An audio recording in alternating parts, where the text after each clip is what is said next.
ಮಂಗಳೂರು ಕಡೆಗಳಲ್ಲಿ ಮಾಡುವಂಥ silver fish ಕರಿನ ಇವತ್ತು ಹೇಗೆ ಮಾಡೋದು ಅಂತ ನೋಡುವ. ಇದು ನಿಮಗೆ ಮಣ್ಣಿನ ಪಾತ್ರೆಯಲ್ಲಿ ಇನ್ನೂ ತುಂಬ ಟೇಸ್ಟಾಗಿ ಬರುತ್ತೆ. ಈ ಮೀನನ್ನು ಫ್ರೈ ಕೂಡ ಮಾಡ್ಕೋತಾರೆ, ರವಾ ಫ್ರೈನೂ ಚೆನ್ನಾಗಿರುತ್ತೆ. ಇವತ್ತು ನಾವು ಸಿಲ್ವರ್ ಫಿಶ್ನ ಸಾರನ್ನು ಹೇಗೆ ಮಾಡೋದು ಅಂತ ನೋಡುವ. ಸ್ಟೆಪ್ ಬೈ ಸ್ಟೆಪ್ಪಾಗಿ ನಾನು ಒಂದೊಂದಾಗಿ ಹೇಳ್ತಾ ಹೋಗ್ತೀನಿ. ಇದು ಸಾರು ತುಂಬ ಚೆನ್ನಾಗಾಗುತ್ತೆ ನಿಮಗೆ ಊಟದ ಜೊತೆ, ಇಲ್ಲದಿದ್ದರೆ ದೋಸೆ, ಇಡ್ಲಿ ಯಾವುದ್ರ ಜೊತೆನೂ ಒಳ್ಳೆ ಕಾಂಬಿನೇಷನ್. ಇದು ಇನ್ನೂ ನಿಮಗೆ ನೆಕ್ಸ್ಟ್ ಡೇಗೆ ಇನ್ನೂ ಟೇಸ್ಟಾಗಿರುತ್ತೆ. ಇವಾಗ ಇದನ್ನು ಹೇಗೆ ಮಾಡೋದು ಅಂತ ನೋಡ್ಕೊಳ್ಳುವ. ಮೊದಲಿಗೆ ನಾನಿಲ್ಲಿ ಒಂದು 10-15 ಬ್ಯಾಡಗಿ ಮೆಣಸನ್ನು ತಗೊಂಡಿದ್ದೀನಿ. ನಿಮಗೆ ಸ್ವಲ್ಪ ಸಾರು ಜಾಸ್ತಿ ಬೇಕು ಅಂತಿದ್ರೆ ಸ್ವಲ್ಪ ಜಾಸ್ತಿ ಹಾಕ್ಕೋಬೋದು. ಹಾಗೆ ನಾನು ಖಾರಕ್ಕೆ 2 ಗುಂಟೂರು ಮೆಣಸನ್ನು ಹಾಕ್ಕೊಂಡಿದ್ದೀನಿ. ಖಾರನೂ ಅಷ್ಟೇ, ಖಾರ ತುಂಬ ತಿಂತಾರೆ ಅಂತ ಇದ್ದರೆ ನೀವು ಇಲ್ಲಿ ಪೆಪ್ಪರನ್ನು ಕೂಡ ಯೂಸ್ ಮಾಡ್ಕೋಬೋದು. ಪೆಪ್ಪರನ್ನು ಡ್ರೈ ರೋಸ್ಟ್ ಮಾಡಿಕೊಂಡು ಜೊತೆಯಲ್ಲಿ ಗ್ರೈಂಡ್ ಮಾಡ್ಕೋಬೋದು. ನಾನಿಲ್ಲಿ ಪೆಪ್ಪರ್ ಯೂಸ್ ಮಾಡ್ತಾ ಇಲ್ಲ. ಹಾಗೆ ನಾನಿಲ್ಲಿ ಒಂದು 3 ಸ್ಪೂನು ಕೊತ್ತಂಬರಿ ಕಾಳನ್ನು ಹಾಕ್ಕೊಳ್ತಾ ಇದ್ದೀನಿ. ಇದನ್ನೆಲ್ಲನೂ ಚೆನ್ನಾಗಿ ಒಮ್ಮೆ ಡ್ರೈ ರೋಸ್ಟ್ ಮಾಡ್ಕೋಬೇಕು. ಹಾಗೆ ಇದಕ್ಕೆ ನಾನು ಒಂದು ಸ್ಪೂನು ಜೀರಿಗೆ ಕಾಳನ್ನು ಹಾಕ್ಕೊಳ್ತಾ ಇದ್ದೀನಿ. ಒಂದು 1/2 ಟೇಬಲ್ ಸ್ಪೂನು ಮೆಂತ್ಯ ಕಾಳನ್ನು ಹಾಕ್ಕೊಳ್ತಾ ಇದ್ದೀನಿ. ನಂತರ ಇದಕ್ಕೆ ನಾನೊಂದು 5-6 ಬೆಳ್ಳುಳ್ಳಿಯನ್ನು ಹಾಕ್ಕೊಳ್ತಾ ಇದ್ದೀನಿ. ಬೆಳ್ಳುಳ್ಳಿನ ಹಾಕ್ಕೊಂಡು ಇವಾಗ ಇದನ್ನೆಲ್ಲನೂ ನೀವು ಚೆನ್ನಾಗಿ ಡ್ರೈ ರೋಸ್ಟ್ ಮಾಡ್ಕೋಬೇಕು. ಮೊದಲಿಗೆ ನಾನಿಲ್ಲಿ ಬ್ಯಾಡಗಿ ಮೆಣಸನ್ನು ತಗೊಳ್ತಾ ಇದ್ದೀನಿ. ಬ್ಯಾಡಗಿ ಮೆಣಸು ಒಂದು ಸಲ ಚೆನ್ನಾಗಿ ಫ್ರೈ ಆಗಬೇಕು. ಇದಕ್ಕೆ ನೀವು ಫ್ರೈ ಮಾಡ್ಕೊಳ್ಳುವಾಗ ಸ್ವಲ್ಪ ಎಣ್ಣೆಯನ್ನು ಹಾಕ್ಕೊಂಡು ಫ್ರೈ ಮಾಡ್ಕೋಬೋದು. ನಾನಿವಾಗ ಇಲ್ಲಿ ಸ್ವಲ್ಪ 1 ಟೇಬಲ್ ಸ್ಪೂನು ತೆಂಗಿನ ಎಣ್ಣೆನ ಹಾಕ್ಕೊಂಡಿದ್ದೀನಿ. ಹಾಕ್ಕೊಂಡು ಇವಾಗ ನಾನು ಫಸ್ಟ್ ಬ್ಯಾಡಗಿ ಮೆಣಸನ್ನು ಚೆನ್ನಾಗಿ ಡ್ರೈ ರೋಸ್ಟ್ ಮಾಡ್ಕೊತೀನಿ. ಅದಂದರೆ ಅದಕ್ಕೆ 2 ಗುಂಟೂರು ಮೆಣಸನ್ನು ಕೂಡ ಹಾಕ್ಕೊಳ್ತೀನಿ. ಆದರೆ ಗುಂಟೂರು ಮೆಣಸು ಒಂದು ಸ್ವಲ್ಪ ಫ್ರೈ ಆದರೆ ಸಾಕಾಗುತ್ತೆ, ಯಾಕಂದರೆ ಗುಂಟೂರು ಬೇಗ ಕಪ್ಪಾಗುತ್ತೆ. ಹಾಗಾಗಿ ಅದನ್ನು ನೀವು ಸಪ್ರೇಟಾಗಿ ತೆಗೆದಿಟ್ಕೊಳ್ಳಿ ಬೇಗನೆ. ಇವಾಗ ಮೆಣಸು ಒಮ್ಮೆ ಫುಲ್ ಡ್ರೈ ರೋಸ್ಟ್ ಆಗಿದೆ.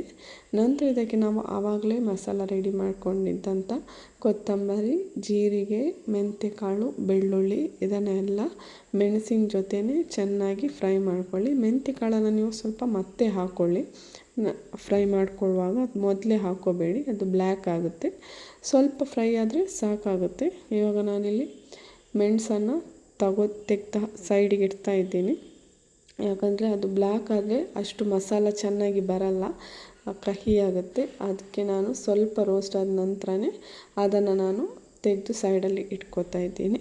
ಒಂದು ಸಲ ಇದು ಚೆನ್ನಾಗಿ ಡ್ರೈ ರೋಸ್ಟ್ ಆಗಬೇಕು. ಡ್ರೈ ರೋಸ್ಟ್ ಆದ ನಂತರ ಇದನ್ನು ಸ್ವಲ್ಪ ತಣ್ಣಗಾಗಲಿಕ್ಕೆ ಬಿಡಿ. ತಣ್ಣಗಾದ ನಂತರನೇ ಇದನ್ನು ನೀವು ಮಿಕ್ಸರ್ ಜಾರಿಗೆ ಹಾಕ್ಕೊಂಡು ರುಬ್ಕೋಬೇಕು. ಇವಾಗ ಗ್ಯಾಸನ್ನು ಯಾವಾಗಲೂ ಲೋ ಫ್ಲೇಮಲ್ಲಿ ಇಟ್ಕೊಂಡೇ ಇದನ್ನು ಸ್ವಲ್ಪ ಬಿಸಿ ಮಾಡ್ಕೊಳ್ಳಿ.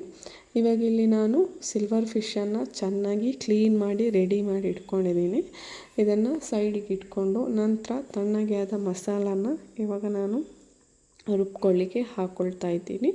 ಇಲ್ಲಿ ನೀವು ರೋಸ್ಟ್ ಮಾಡಿದ ಮಸಾಲ ಅಲ್ಲದೆ ಎಕ್ಸ್ಟ್ರಾ ಮಸಾಲಾನ ಕೂಡ ಇಲ್ಲಿ ಸ್ವಲ್ಪ ಹಾಕ್ಕೋಬೇಕು. ಇವಾಗ ನಾನು ರೋಸ್ಟ್ ಮಾಡಿ ಇಟ್ಕೊಂಡಂಥ ಮೆಣಸು, ಜೀರಿಗೆ, ಕೊತ್ತಂಬರಿ, ಬೆಳ್ಳುಳ್ಳಿ, ಮೆಂತ್ಯ ಕಾಳನ್ನು ಹಾಕ್ಕೊಳ್ತಾ ಇದ್ದೀನಿ. ಹಾಗೆ ಇದಕ್ಕೆ ತುರಿದ ತೆಂಗಿನ ತುರಿನ ಕೂಡ ನೀವು ಇಲ್ಲಿ ರೆಡಿ ಮಾಡಿ ಇಟ್ಕೋಬೇಕು. ಹಾಗೆ ನಾನಿಲ್ಲಿ ಇವಾಗ ಇದಕ್ಕೆ ಒಂದು 1/2 ಟೇಬಲ್ ಸ್ಪೂನು ಅರಶಿನ ಪುಡಿನ ಹಾಕ್ಕೊಳ್ತಾ ಇದ್ದೀನಿ. 1/2 ಟೇಬಲ್ ಸ್ಪೂನ್ ಸಾಕಾಗುತ್ತೆ. ಹಾಗೆ ಒಂದು ಸ್ವಲ್ಪ ಹುಳಿನ ಹಾಕ್ಕೊಳ್ತಾ ಇದ್ದೀನಿ. ಹುಳಿ ಫಿಶ್ ಸಾಂಬಾರಿಗೆ ಯಾವಾಗಲೂ ಮಿಸ್ ಆಗಲೇಬಾರ್ದು. ಫಿಶ್ ಸಾಂಬಾರಿಗೆ ಹುಳಿ ಹಾಕ್ಕೊಂಡ್ರೆ ತುಂಬ ಚೆನ್ನಾಗಾಗುತ್ತೆ. ಇವಾಗ ಇದಕ್ಕೆ ನಾವು ತುರಿದಿಟ್ಕೊಂಡಂಥ ತೆಂಗಿನ ತುರಿನ ಕೂಡ ಹಾಕ್ಕೊಳ್ತಾ ಇದ್ದೀನಿ. ತೆಂಗಿನ ತುರಿನ ಹಾಕ್ಕೊಂಡ ನಂತರ ನೀವು ಇವಾಗ ಇದಕ್ಕೊಂದು ಅರ್ಧ ಈರುಳ್ಳಿನ ನಾನು ಕಟ್ ಮಾಡಿ ಹಾಕ್ಕೊಳ್ತಾ ಇದ್ದೀನಿ. ಅರ್ಧ ಈರುಳ್ಳಿನ ನಾನು ಸಪ್ರೇಟಾಗಿ ಕಟ್ ಮಾಡಿ ಇಟ್ಕೊಂಡಿದ್ದೀನಿ. ಅದು ನಾವು ಮತ್ತೆ ಮಸಾಲಕ್ಕೆ ಹಾಕುವಾಗ ಎಣ್ಣೆಯಲ್ಲಿ ಸ್ವಲ್ಪ ಫ್ರೈ ಮಾಡಿಕೊಂಡು ಹಾಕ್ಕೋಬೇಕು, ಚೆನ್ನಾಗಾಗುತ್ತೆ. ಇಲ್ಲಿ ನಾನು ಟೋಟಲಾಗಿ 1 ಈರುಳ್ಳಿನ ತಗೊಂಡಿದ್ದೀನಿ, 1/2 ಗ್ರೈಂಡ್ ಮಾಡ್ಕೊಳ್ಳಿಕ್ಕೆ ತಗೊಂಡಿದ್ದೀನಿ. ಹಾಗೆ ಸ್ವಲ್ಪ ನೀರು ಹಾಕ್ಕೊಂಡು ಇದನ್ನು ಚೆನ್ನಾಗಿ ಗ್ರೈಂಡ್ ಮಾಡ್ಕೊಳ್ಳಿ, ಪೇಸ್ಟ್ ಆಗಬೇಕು ಇದು. ನಂತರ ನಾನಿಲ್ಲಿ ಒಂದು ಮಣ್ಣಿನ ಪಾತ್ರೆನ ತಗೊಂಡಿದ್ದೀನಿ. ಇದರಲ್ಲಿ ನೀವು ಮಾಡಿದರೆ ತುಂಬ ಟೇಸ್ಟ್ ಆಗುತ್ತೆ. ಅದು ಇನ್ನೂ ನೆಕ್ಸ್ಟ್ ಡೇಗೆ ಇನ್ನೂ ತುಂಬ ಟೇಸ್ಟಾಗಿ ಬರುತ್ತೆ ಸಾಂಬಾರು. ಇವಾಗ ನಾನು ಇದಕ್ಕೆ ಒಂದು 2 ಸ್ಪೂನ್ ತೆಂಗಿನ ಎಣ್ಣೆಯನ್ನು ಹಾಕ್ಕೊಂಡಿದ್ದೀನಿ. ತೆಂಗಿನ ಎಣ್ಣೆ ಸ್ವಲ್ಪ ಬಿಸಿಯಾದ ನಂತರ ನಾನು ಆವಾಗಲೇ ಅರ್ಧ ಈರುಳ್ಳಿನ ಕಟ್ ಮಾಡಿ ರೆಡಿ ಮಾಡಿ ಇಟ್ಕೊಂಡಿದ್ದೀವಲ್ಲ ಅದನ್ನು ಇಲ್ಲಿ ಹಾಕ್ಕೊಳ್ತಾ ಇದ್ದೀನಿ. ಹಾಗೆ ಒಂದು 2 ಕಾಯಿ ಮೆಣಸನ್ನು ಕೂಡ ಹಾಕ್ಕೊಂಡಿದ್ದೀನಿ. ಹಾಗೆ ಒಂದು ಅರ್ಧ ಶುಂಠಿನ ಹಾಕ್ಕೊಂಡು ಚೆನ್ನಾಗಿ ಒಮ್ಮೆ ಫ್ರೈ ಮಾಡ್ಕೊಳ್ಳಿ. ಸ್ವಲ್ಪ ಈರುಳ್ಳಿ ಸ್ವಲ್ಪ ಲೈಟ್ ಬ್ರೌನ್ ಆದರೆ ಸಾಕು, ತುಂಬ ಫ್ರೈ ಆಗಬೇಕು ಅಂತೇನಿಲ್ಲ. ಸ್ವಲ್ಪ ಲೈಟ್ ಬ್ರೌನಾಗಿ ಫ್ರೈ ಆದ ನಂತರ ಇದಕ್ಕೆ ನಾವು ಆವಾಗಲೇ ರೆಡಿ ಮಾಡಿ ರುಬ್ಕೊಂಡಂಥ ಮಸಾಲಾನ ಹಾಕ್ಕೋಬೇಕು. ಎಣ್ಣೆಯಲ್ಲಿ ಸ್ವಲ್ಪ ಲೈಟಲ್ಲಿ ಫ್ರೈ ಆದ ನಂತರ ನಾನಿವಾಗ ಇದಕ್ಕೆ ಮಸಾಲಾನ ಹಾಕ್ಕೊಳ್ತೀನಿ.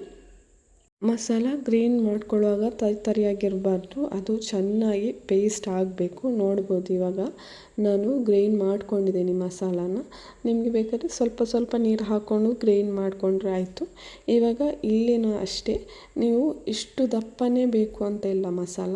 ಇದಕ್ಕೆ ನಾನಿವಾಗ ಮಿಕ್ಸರ್ ಜಾರಲ್ಲಿದ್ದಂಥ ಅದಕ್ಕೆ ಸ್ವಲ್ಪ ನೀರು ಹಾಕ್ಕೊಳ್ತಾ ಇದ್ದೀನಿ. ನಿಮಗೆ ಎಷ್ಟು ದಪ್ಪ ಬೇಕು ಸಾಂಬಾರು ಅಷ್ಟು ನೋಡಿಕೊಂಡು ಹಾಕ್ಕೊಳ್ಳಿ. ತುಂಬ ನೀರು ಕೂಡ ಮಾಡ್ಕೋಬೇಡಿ. ನಿಮಗೆ ಗೊತ್ತಾಗುತ್ತಲ್ವ ಎಷ್ಟು ಬೇಕು ಅಂತ, ಅಷ್ಟು ಹಾಕ್ಕೊಂಡ್ರೆ ಸಾಕು. ನಾನಿವಾಗ ಸ್ವಲ್ಪ ಇದಕ್ಕೆ ನೀರು ಹಾಕ್ಕೊಂಡು ಒಮ್ಮೆ ಚೆನ್ನಾಗಿ ಮಿಕ್ಸ್ ಮಾಡ್ಕೊತಾ ಇದ್ದೀನಿ.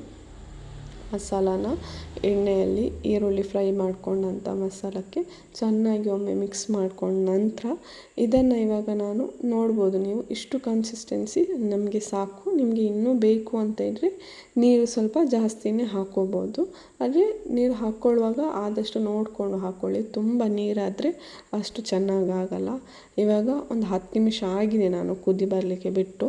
ನೋಡ್ಬೋದು ಮಸಾಲ ಚೆನ್ನಾಗಿ ಕುದಿ ಬಂದಿದೆ. ಈ ಥರ ಫುಲ್ ಕುದಿ ಬಂದ ನಂತರ ನೀವು ಇದಕ್ಕೆ ವಾಶ್ ಮಾಡಿದ ಮೀನನ್ನು ಹಾಕ್ಕೋಬೇಕು. ಇಷ್ಟು ಕುದಿ ಬಂದರೆ ಸಾಕಾಗುತ್ತೆ. ಇವಾಗ ನಾನು ವಾಶ್ ಮಾಡಿ ಇಟ್ಕೊಂಡಂಥ ಫಿಶನ್ನು ಹಾಕ್ಕೊಳ್ತೀನಿ. ನೀವು ಮೊದಲೇ ಎಲ್ಲ ಫಿಶನ್ನು ವಾಶ್ ಮಾಡಿ ರೆಡಿ ಮಾಡಿ ಇಟ್ಕೊಳ್ಳಿ. ಇವಾಗ ಎಲ್ಲ ಫಿಶನ್ನು ಹಾಕ್ಕೊಂಡು ನಂತರ ಇದನ್ನು ತುಂಬ ಫಿಶ್ ಹಾಕಿದ ನಂತರ ನೀವು ತುಂಬ ಇದಕ್ಕೆ ಸೌಟ್ ಹಾಕ್ಕೋಬೇಡಿ. ಇವಾಗ ಉಪ್ಪು ಹಾಕ್ಕೊಂಡು ಸ್ವಲ್ಪ ಉಪ್ಪು ಕರಗಲಿಕ್ಕೋಸ್ಕರ ಸ್ವಲ್ಪ ಮತ್ತೆ ಒಮ್ಮೆ ಸೌಟ್ ಹಾಕ್ಕೊಂಡು ಮಿಕ್ಸ್ ಮಾಡ್ಕೊಳ್ಳಿ. ಉಪ್ಪು ಇವಾಗ ಹಾಕ್ಕೊಂಡಿದ್ದು ಕಡಿಮೆ ಆಯಿತು ಅಂತಂದರೆ ನೀವು ಮತ್ತೆ ಕೂಡ ಹಾಕ್ಕೋಬೋದು. ಒಂದು ಸಲ ಚೆನ್ನಾಗಿ ಮಿಕ್ಸ್ ಮಾಡಿಕೊಂಡ್ರೆ ಸಾಕು. ಪದೇ ನೀವು ಸೌಟನ್ನು ಹಾಕ್ತಾಯಿದ್ರೆ ಮೀನು ಸಣ್ಣ ತುಂಡಾಗಿಬಿಡುತ್ತೆ. ಹಾಗಾಗಿ ಆದಷ್ಟು ಸೌಟನ್ನು ಮೀನು ಹಾಕಿದ ನಂತರ ಹಾಕೋದು ಕಡಿಮೆ ಮಾಡಿ. ಇವಾಗ ನಾನು ಇದನ್ನು ಕುದಿ ಬರಲಿಕ್ಕೆ ಮತ್ತೆ ಒಂದು 10 ನಿಮಿಷ ಕುದಿ ಬರಲಿಕ್ಕೆ ಬಿಡ್ತೀನಿ. ಇವಾಗ ನೋಡ್ಬೋದು 10 ನಿಮಿಷ ಆಗಿದೆ. 10 ನಿಮಿಷ ಆದ ನಂತರ ಚೆನ್ನಾಗಿ ಸುತ್ತಲೂ ಕುದಿ ಬರಬೇಕು. ಫಿಶ್ ಕೂಡ, ಈ ಫಿಶ್ ಬೇಗನೆ ಬೇಯುತ್ತೆ, ನಿಮಗೆ ತುಂಬ ಟೈಮ್ ತಗೊಳ್ಳಲ್ಲ. ಹಾಗಾಗಿ ಇವಾಗ ಈ ಟೈಮಲ್ಲಿ ನೀವು ಉಪ್ಪು ಖಾರ ಎಲ್ಲ ನೋಡಿಕೊಂಡು ಕರೆಕ್ಟ್ ಇದ್ದರೆ ಸ್ವಲ್ಪ ಇದಕ್ಕೆ ಕೊತ್ತಂಬರಿ ಸೊಪ್ಪನ್ನು ಹಾಕ್ಕೊಳ್ಳಿ. ಕೊತ್ತಂಬರಿ ಸೊಪ್ಪು ಇಲ್ಲಾಂದರೆ ಓಕೆ, ಸ್ಕಿಪ್ ಮಾಡ್ಕೋಬೋದು. ಇಲ್ಲಾಂದರೆ ಸ್ವಲ್ಪ ಕೊತ್ತಂಬರಿ ಸೊಪ್ಪನ್ನು ಹಾಕ್ಕೊಂಡು ಗ್ಯಾಸ್ನ ಆಫ್ ಮಾಡಿ ರೆಡಿಯಾಗುತ್ತೆ ಸಿಲ್ವರ್ ಫಿಶ್. ತುಂಬ ಟೇಸ್ಟಾಗಿರುತ್ತೆ. ಅದರಲ್ಲೂ ನೀವು ಮಣ್ಣಿನ ಪಾತ್ರೆಯಲ್ಲಿ ಮಾಡಿದರೆ ಇನ್ನೂ ಟೇಸ್ಟಾಗಿರುತ್ತೆ. ನಿಮಗೆ ಊಟದ ಜೊತೆ ಅಥವಾ ಬ್ರೇಕ್ಫಾಸ್ಟ್ ದೋಸೆ ಇಡ್ಲಿ ಜೊತೆನೂ ಒಳ್ಳೆ ಕಾಂಬಿನೇಷನ್. ಒಮ್ಮೆ ಟ್ರೈ ಮಾಡಿ ನೋಡಿ, ಚೆನ್ನಾಗಿರುತ್ತೆ.